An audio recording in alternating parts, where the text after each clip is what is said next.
Oduu gammachiisaa hawaasa Oromoo biyya Kaanadaa yoo ta'ala adda addaa keessa jiraattan maraaf feestivaaliin herteejii waggoota 46 dabraniif biyya Kaanadaa kutaa Albertaa magaalaa Edmonton keessatti gaggeeffamaa kan ture yoo ta'u biyyoonni 85 olis irratti hirmaachuun aadaa afaanii fi eenyummaa isaanii addunyatti mul'isu. Marree tattaaffii fi qabsoo yeroo dheertuu booda waldaan hawaasa Oromoo kaaba Albertaa Oromiyaa bakka bu'uun yeroo jalqabaatiif akka biyyattiitti irratti hirmaachuuf qophii isaanii xumurachaatti jiru. ayyaana seena qabeessa adoolessa yookaan Julaay 30 hanga Agoost 1 bara 2022 gaggeeffamu kanarratti aadaan nyaataa dhugaatii fi aadaan uffataa fi meeshaalee adda addaa akkasumas wantoonni eenyummaa Oromoo fi Oromiyaa calaqqisan ni dhiyaatu. maanguddoonni hawwan qeerroo fi qarreen magaalaa Edmonton ayyaana guddaa kanarratti Oromoo fi Oromiyaa guddisanii mul'isuuf sochii addaatti jiran.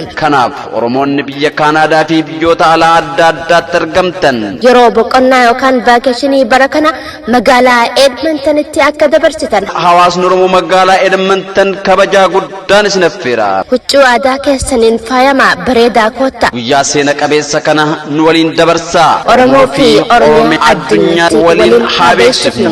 waldaa hawaasa Oromoo kaaba Albertaa magaalaa Edmonton horaa bulaa deebanama.